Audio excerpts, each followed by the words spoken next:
The Gospel of John 21, 1 through 25. Afterward, Jesus appeared again to the disciples by the Sea of Galilee. It happened this way. Simon Peter, Thomas, Nathanael from Cana in Galilee, the sons of Zebedee, and two other disciples were together. "I'm going out to fish," Simon Peter told them. And they said, "We'll go with you." So they went out and got into the boat, but at night they caught nothing. Early in the morning, Jesus stood on the shore, but the disciples did not realize that it was Jesus. He called out to them, "Friends, haven't you any fish?" "No," they answered. He said, "Throw your net on the right side of the boat, and you will find some." When they did, they were unable to haul the net because of the large number of fish. Then the disciple whom Jesus loved said to Peter, "It is the Lord."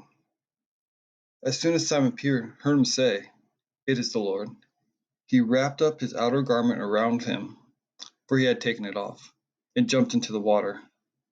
The other disciples followed in the boat, towing the net full of fish, for they were not far from the shore, about 100 yards. When they landed, they saw a fire of burning coals there with fish on it, and some bread. Jesus said to them, "Bring some of the fish you have just caught." So Simon Peter climbed back into the boat and dragged the net ashore. It was full of large fish, 153. But even with so many, the net was not torn.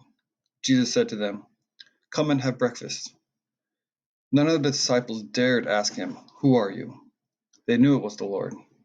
Jesus came, took the bread, and gave it to them, and did the same with the fish.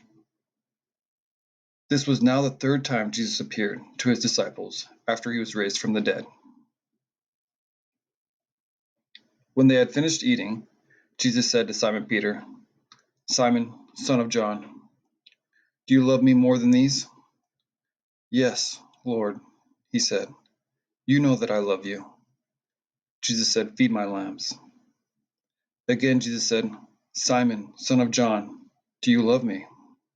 He answered, "Yes, Lord, you know that I love you." Jesus said, "Take care of my sheep." The third time he said to him, "Simon, son of John, do you love me?" Peter was hurt because Jesus had asked him a third time. "Do you love me?" he said. "Lord, you know all things. You know that I love you." Jesus said, "Feed my sheep. Very truly I tell you, when you were younger, you dressed yourself and went where you wanted. But when you are old, you will stretch out your hands, and someone else will dress you and lead you where you do not want to go."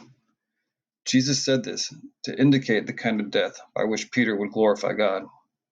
Then he said to him, "Follow me." Peter turned and saw that the disciple whom Jesus loved was following them.